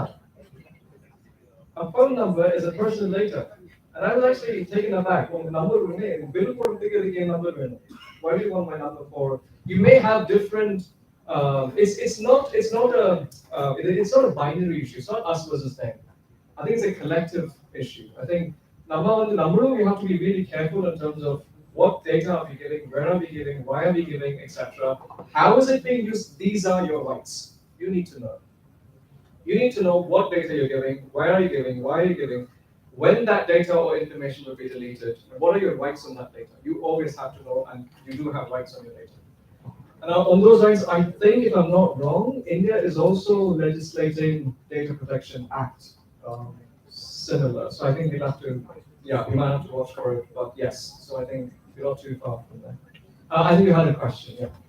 Sir, if my privacy is violated, will law be action taken on the person who violated, or how will it be taken? It really depends on the context. I think it's your right to take action on somebody who's violated, or somebody you think violated your privacy or rights. And it sadly doesn't happen because of the awareness, because you don't know what the rights are, and therefore you don't know how to sort of take action on the person who actually violated the privacy. And it takes a long while before you even realize that the violation has happened. And in the example that I gave, in the Vietnamese example, it was probably months and months after that they realized that a compromise in security happened as a result of the violation. So I think there's a bit of both. I think awareness from the user's perspective, and also awareness from the designers and person who's using it. So I think it's both ways. I think you need to be aware of that. There's a third angle to it. Yeah. Where you have given it voluntarily. So Yeah. example of the phone number example, right? Many of us fill up these loyalty cards. They'll give 1% extra. Why? And then they ask you to fill a form where you fill your phone number, your email ID, etc. Right? Now you say 1% points, or rather points, right? What are shopping points, etc. Exchange for gifts. There will be a small underwriting there saying, I hereby agree to receive marketing collaterals, communication, etc. as email. Now you put a tick or you sign in that. They have the right to give your phone numbers to telemarketing. Now if you say they have violated my privacy, they'll say, no, you have signed it here. And that will always be there in the terms and conditions in any of these frequent shopping programs, frequent buyer program, whatever it is. Anywhere they're giving you something, they're taking something. So if you have given your consent, no.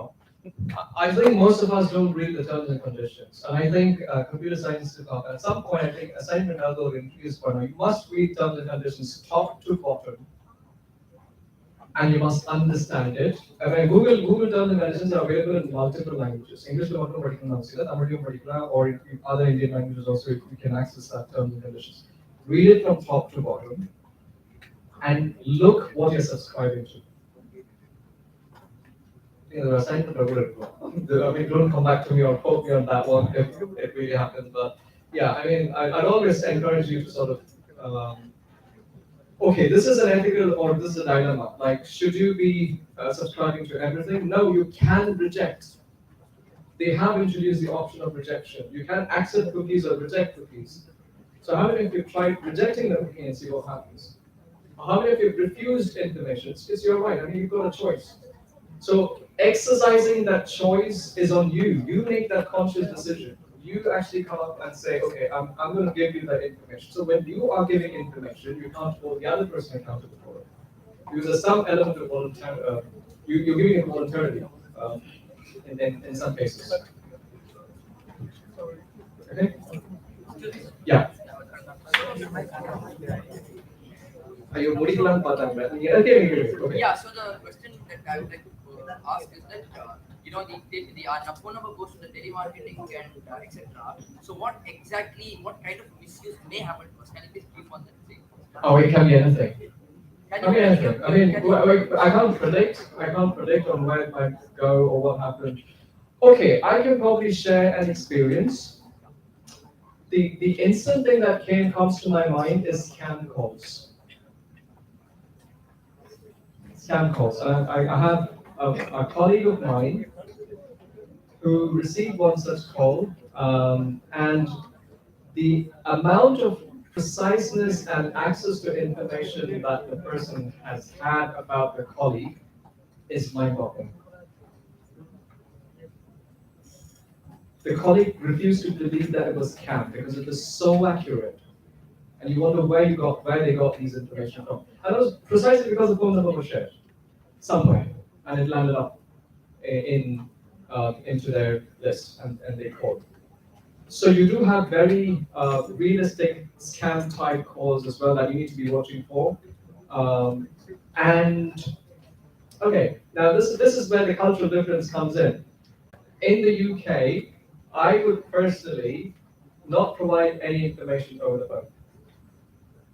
You may call from wherever you want or wherever you are, but I'd always say, okay, send it to me by post. And now you'll be wondering what kind of a person he is in this digital age and technology. Why is he going back to the postal system? Because I want to know the authenticity of the source.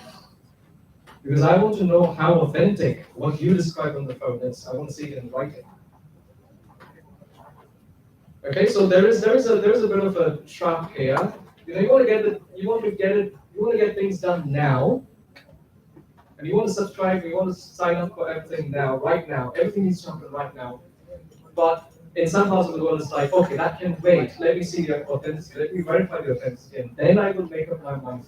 And therefore, there is the time, and that's why you will probably see that there's a lot of time that takes in processes or in subscribing to something. Why is it taking so much time to sort of make a simple decision? Because I want to be sure. I want to know what I'm subscribing to. Yeah, does that answer your question? Yeah, okay. Any other final questions before I?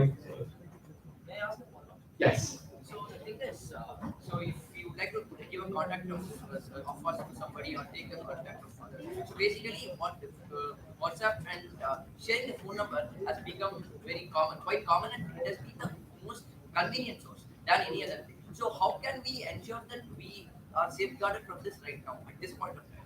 Because where sharing mobile numbers has been very common. Okay, Yeah. I'm going to ask a simple question. Okay, okay, let me see. I'm going to take two names. What's your name, sorry? Rohan, okay. And what's your name? Arvind. Okay, Arvind and Rohan, and one more name. What's your name? No, the lady here. Jenna. Jenna, okay. So I give my phone number to Rohan. Okay. So Arvind gets in contact with me, and he says, "What's your phone number?" I said, I'm sorry, I'm really in a hurry. So I've given it to Rohan. Please take it from Rohan. And Jenna contacts Arvind. Listen to this really carefully. Jenna contacts Arvind and says, "Okay, can I have Raj's phone number?" And where do you get Raj's phone number from? And Arvind says, "Okay, I got it from Rohan." So she goes to Rohan. And she says, "Can I have Raj's phone number?" What would be your response? Jenna is asking you, and you know her really well. You know her, and you know all of them really well. So what would be your response? Would you give phone number, my phone? I mean, don't make it up. What would be your real action? I think I'm interested in the reality more than making up. Sorry? You will give. You will give. Okay. Good. I think I'm appreciating for the honesty here. So really good. Okay. That's where you violate, because that's where the social awareness. So, as a person from the community or society, I think I am less convinced that my number will be contained somewhere. So when you move to a slightly more stringent societies, I'm more convinced that my number will not be passed without my permission. So you giving my number to Arvind is okay, because I asked him, you can take it from Rohan. But that's an indirect way of obtaining the information or number. And therefore, in that instance, you should not, technically should not have provided my number to Jenny. And this is where things go wrong. This is where possibly things might go out of control. Now, this is a very societal thing. Well, I'm not number get a good step. So that's the 1 second there. So real life example உங்களுக்கு கொடுக்குறேன். Aadhaar card இருக்கு இல்லையா எல்லாருக்கும்? So how many of you know that Aadhaar card has got now a feature masked Aadhaar? எவ்வளவு பேருக்கு தெரியும்? Very few, right? So it is very important. From now on, try to log into the Aadhaar portal and try to give the masked Aadhaar, not the real one. இப்போ அங்கெல்லாம் வந்து social security number use எல்லாம் தெரிஞ்சதுனாலே போதும், they can do many scams. ஒரு example சொல்லணும்னா இப்போ ஒண்ணு இல்ல, he gave a classic example, right? நீங்க வந்து phone number கொடுங்கன்னு சொன்னாங்க. I got some lady's phone number. Now I am going to use something called true caller னு ஒன்னு இருக்கா? எல்லாம் யூஸ் பண்றீங்களா? So போட்டோவோட பேரோட எல்லா டீடைலும் you have got. Now with that name and photo, I will go and search for your Facebook, Instagram, everything. So I don't know your date of birth. In Facebook, people would have put happy birthday Chandra, happy birthday Mukesh, correct? So I know the date and month. So approximately then I can, some people would have given complete access where you will even publish your real entire date of birth. So I know your year also, correct? How sensitive you please understand. And I know who is your father, I know who is your mother, I know who is your uncle, I know who is your father's friend's daughter. Everything I will know, right? Because you have talked to them all, right? Thank you, Chitappa, and then you put, right? Kovil Patti Sundar Rajan. Correct or not? Do it, no? So, and then whatever you are talking is what you are putting it in social media. Also, you know about 4, 5, 6 important events. Let us say you have attended some event and you have put it. Somebody who want to start a conversation with you, they want to target you, they say, I know that I was also there. By the way, you would have put 3, 4 names of your friends who are happy to meet. Hey, by the way, they are my friends also. So that is what the typical incident he is talking about. I can create a complete file on any individual. So as being the Secretary of Digital Security Association, I work very closely with the police department's cyber division. The kind of issues and kind of complaints that comes, especially for girls, it's massive. Again, திரும்ப சொல்றது ஒரே ஒரு thing தான், please எல்லாத்தையும் verify பண்ணுங்க, control பண்ணுங்க. Because if you don't control, if you don't keep your doors, windows, your locker, everything locked, like that your information, if you are not keeping it locked in your mobile properly, it might lead to future problems. For example, SIM swap scam ஒன்னு இருக்கு. Please go and figure it out. See, the applications are asking for your reading your SMS, correct? So if it can read your SMS, if I am going to the Vodafone center, I have your PAN card, Aadhaar card details. I have your name, number, everything. I am saying I am the guy I am going to create. So they put it in the system and the OTP comes. So you have installed my application. If you are maybe like a TikTok, I'm just saying, right? Fancy application you have installed. Now I can read your SMS. I can relay it back to my number. I can get a duplicate SIM. I put it in my system. Register the PhonePe, Paytm, or your father's what do you call the HDFC bank account, everything. I can completely wipe out your accounts in minutes. So you understand the seriousness of IT. That is what we are trying to say. Sorry, I had to stretch it. Just Just want to add one last part, right? Being IT people, what do we do? And to the question, you have to use your phone number. How can I safeguard myself, right? I think all what Ravi said and I said was problems of all this and how to be safe on.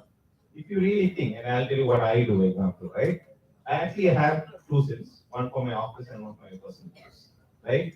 I have 2 email IDs. One email ID, I use it as a junk email to give to places where they force you.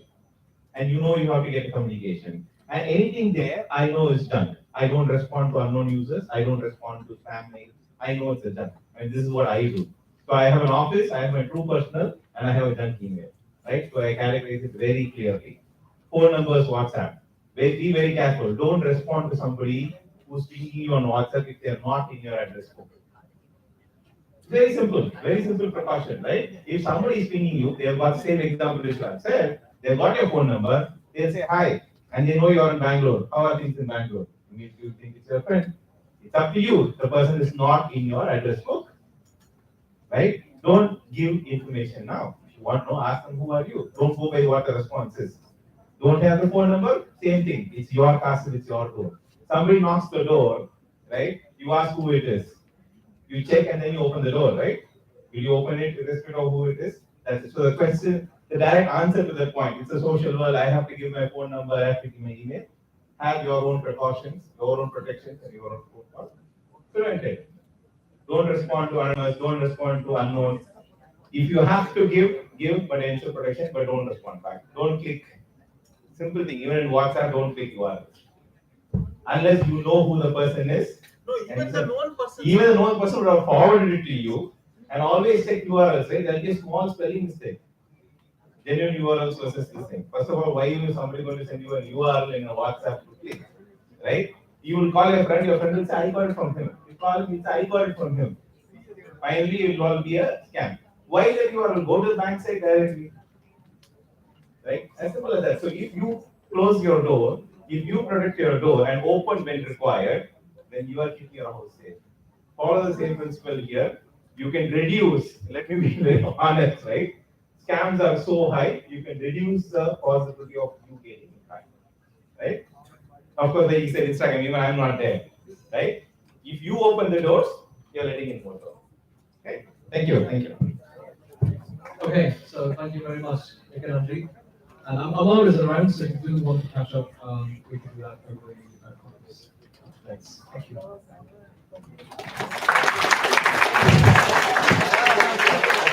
Thank you very much, sir. On behalf of the Department of Computer Science and Engineering, I would like to express our deepest gratitude to our keynote speaker for gracing us with his invaluable insights. Thank you, sir. Your address was truly inspirational. As we bring this inaugural ceremony to a close, I would like to take a moment to express my gratitude and appreciation to everyone who has made this event possible. I would like to thank the guests who has made time for us amidst their busy schedule.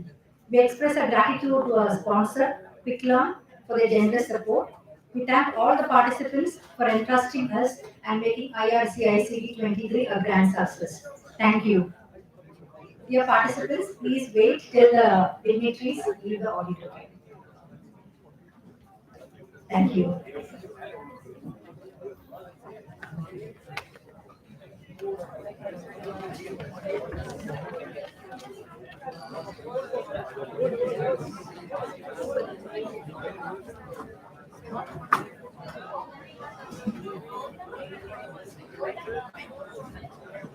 Nina, she is calling.